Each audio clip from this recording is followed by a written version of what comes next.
శ్రీ సాయి సచ్చరితం 29వ అధ్యాయం. మద్రాసు భజన సమాజం, Tendulkar, doctor captain Hatay, Vaman, Narwekar మొదలైన వారి కథలు. ఈ అధ్యాయంలో రుచికరమైన, ఆశ్చర్యకరమైన మరికొన్ని సాయి కథలు ఉన్నవి. మద్రాసు భజన సమాజం 1916వ సంవత్సరంలో రామదాసి పంతాకు చెందిన మద్రాసు భజన సమాజం ఒకటి కాశీ యాత్రకు బయలుదేరాను.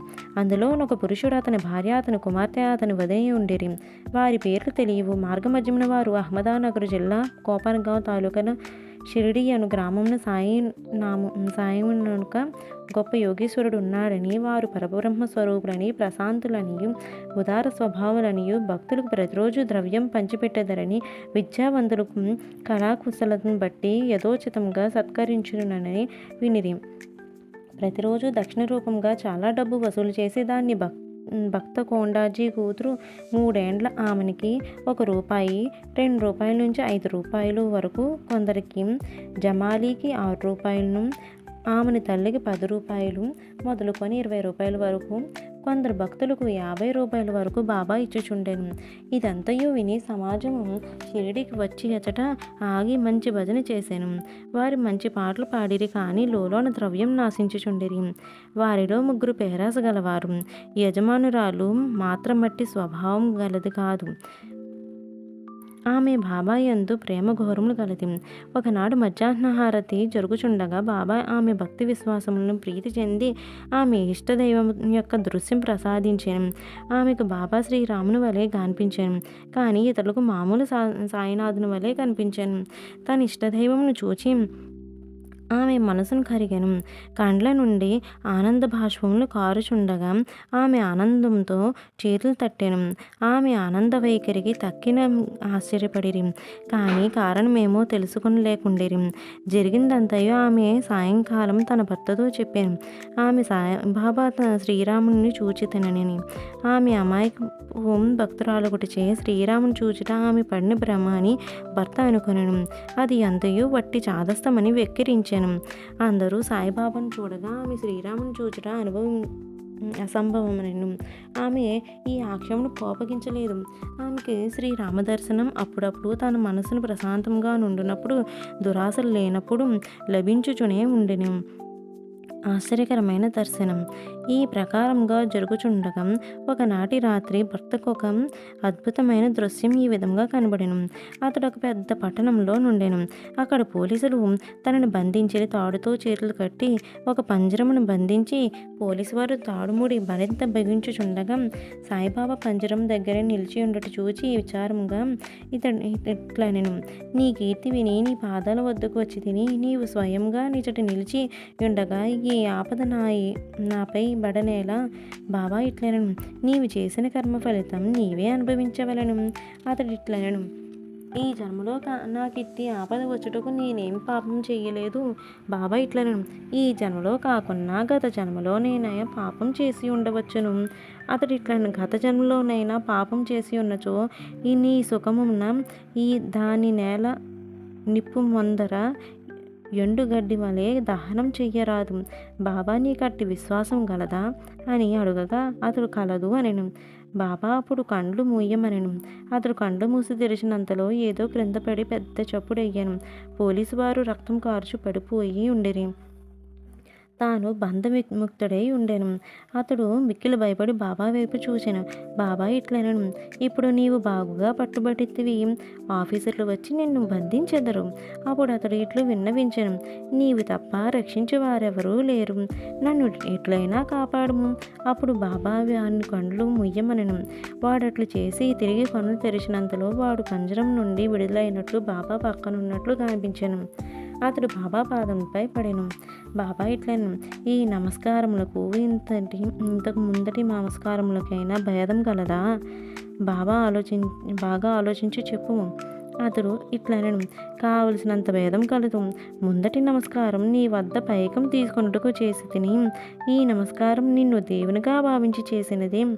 మరియును నేను కోపంతో నీవు మహమ్మదీయుడివై ఉండి హిందువులను పాడు చేయుచుంటివని అనుకునేవాడను.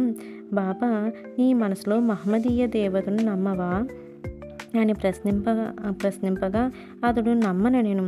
అప్పుడు బాబా, నీ ఇంటిలో పంజా లేదా?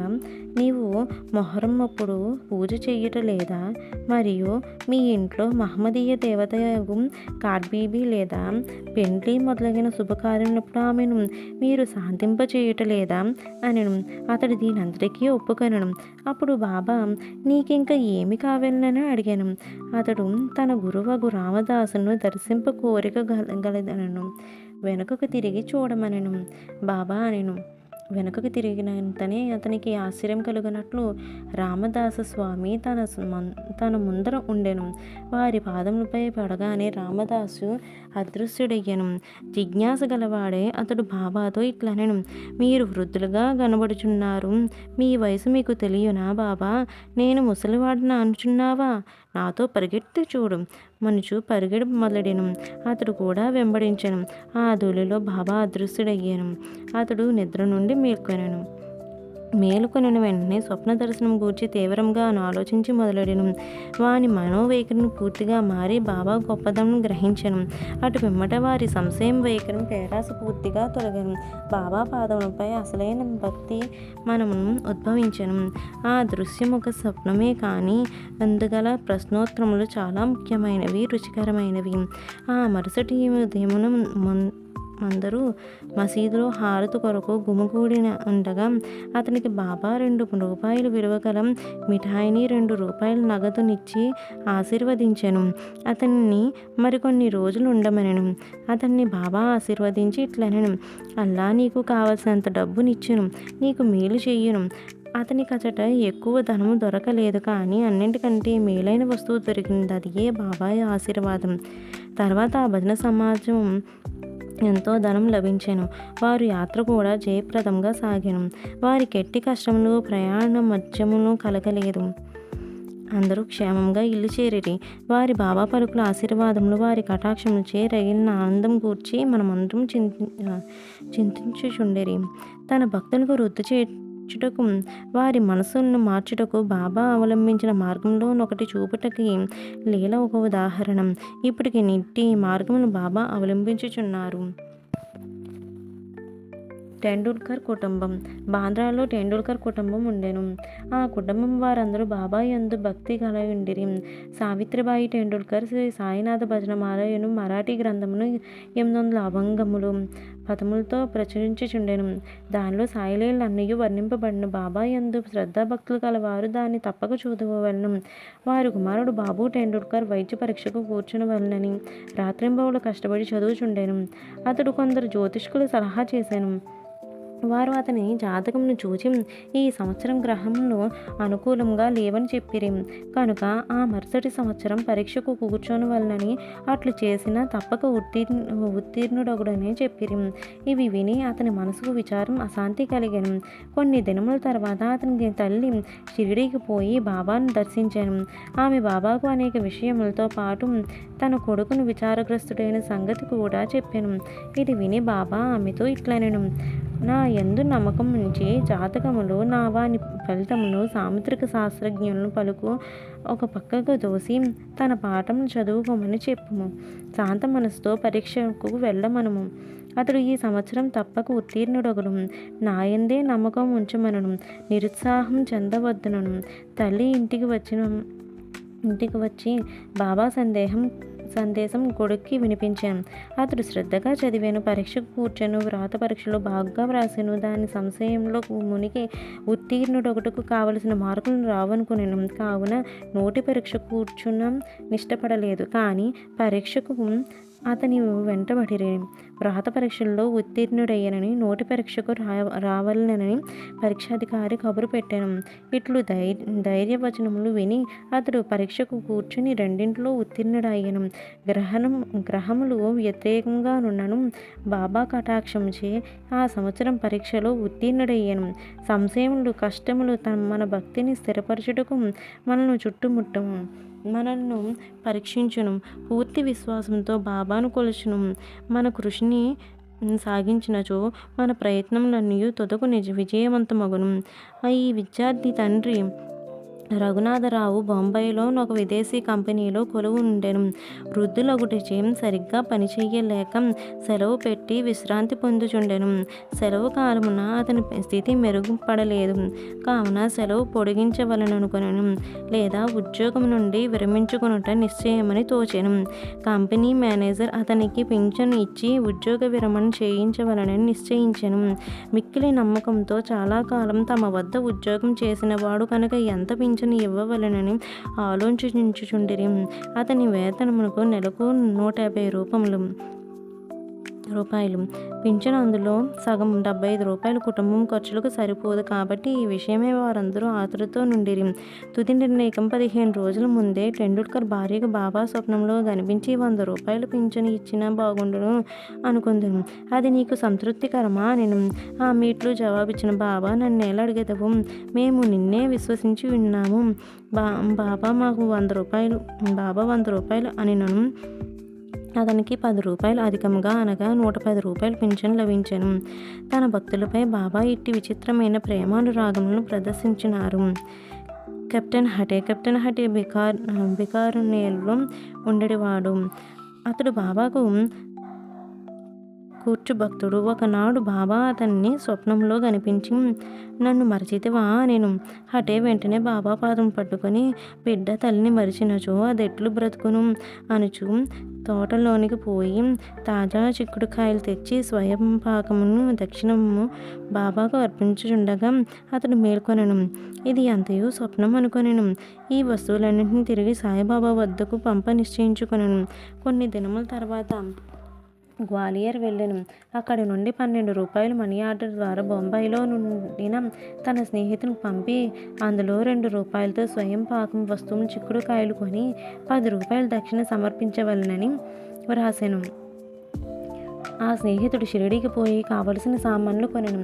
కానీ చిక్కుడుకాయలు దొరకలేదు. కొంచెం సేపటి ఒక స్త్రీ తలపై చిక్కుడుకాయలు గంపను పెట్టుకొని వచ్చాను.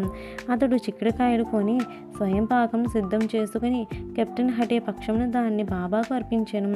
నిమోన్కర్ మరుసటి దినమున అన్నం కూర చేసి బాబాకు అర్పించాను. బాబా భోజనం చేయనప్పుడు అన్నం ఇతర పదార్థములు మాని చిక్కుడుకాయ కూరను తినెను. ఈ సంగతి స్నేహితుడి ద్వారా తెలుసుకున్న హటే సంతోషమును అంతు లేకుండెను. పవిత్రం చేసిన రూపాయి. ఇంకొకసారి హటేకు తన ఇంట్లో బాబా తాకిన పవిత్రమైన రూపాయి ఉంచవలనని కోరిక కలిగెను. షిరిడీకి పోవు స్నేహితుడు ఒకడు తటస్థపడగా వాని ద్వారా హటే రూపాయి పంపెను.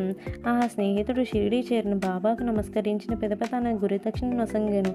బాబా దాన్ని జేబులో వేసుకొనెను. తర్వాత హటే ఇచ్చిన రూపాయిని ఇవ్వగా బాబా దాని వైపు చూచి తన కుడి చేతిని బొటను వేలుతో పైకి ఎగరవేసి ఆడి ఆ స్నేహితుని ఇట్లనెను, దాన్ని యజమానికి ఊది ప్రసాదంతో కూడా ఇచ్చి వేయము, నాకేమీ అక్కర్లేదని చెప్పు, శాంతంగా సంతోషంగా ఉండమనను. ఆ స్నేహితుడు గ్వాలియర్ తిరిగి వచ్చాను. హటేకు బాబా పవిత్రం చేసిన రూపాయి ఇచ్చి జరిగిందంతయు చెప్పాను. ఈసారి హటే మిక్కిలి సంతృష్టి చెందాను. బాబా సమృద్ధి కలుగచేయనని గ్రహించాను. మనఃపూర్వకంగా కోరుటచే బాబా తన కోరికను యథాప్రకారంగా నెరవేర్చినని సంతోషించాను. వామన నార్వేకర్ చదువులు ఇంకొక కథను వినేతరుగాక. వామన నార్వేకర్ అతను బాబాను మిక్కిలి ప్రేమించువాడు. ఒకనాడు 1 రూపాయిని ఇచ్చాను. దానిని ఒక ప్రక్క సీతారామలక్ష్మణుడు, ఇంకొక పక్క భక్తాంజనేయుడు కలరు. అతడు దాన్ని బాబాకి ఇచ్చాను. బాబా దాన్ని తాకి పవిత్రమునర్చి ఇది ఊది ప్రసాదంతో తనకు ఇవ్వవలనని అతని కోరిక. కానీ బాబా దాన్ని వెంటనే జోబులో వేసుకొనెను. శ్యామ నార్వేకర్ ఉద్దేశంను తెలుపుచూ దాన్ని తిరిగి ఇచ్చేవేయమని బాబాని వేడాను. బాబా ఇట్లనెను, దీన్ని నేల అతడికి ఇవ్వవలను, దీన్ని మనమే ఉంచుకుందుము. అతడు 25 రూపాయలు ఇచ్చినచో తిరిగి వారికి ఇచ్చేదము. ఆ రూపాయి కొరకు వామన్ రావు 25 రూపాయలు వసూలు చేసి బాబా ముందర పెట్టాను. బాబా ఇట్లనెను, ఆ నాణం విలువ 25 రూపాయల కంటే ఎంతో ఎక్కువ. శ్యామ, ఈ రూపాయిని తీసుకునుము, మన కోసంలో దీన్నుంచుము, దీన్ని పూజా మందిరంలో పెట్టి పూజించుకొనుము. బాబా ఎందులకు ఈ మార్గం అవలంబించడం అడుగుటకు వానికెవ్వరికి ధైర్యం చాలకుండెను. ఎవరికి ఏది క్షేమమో బాబాకే తెలియను. శ్రీ సాయినాథాయ నమః. 29వ అధ్యాయం సంపూర్ణ.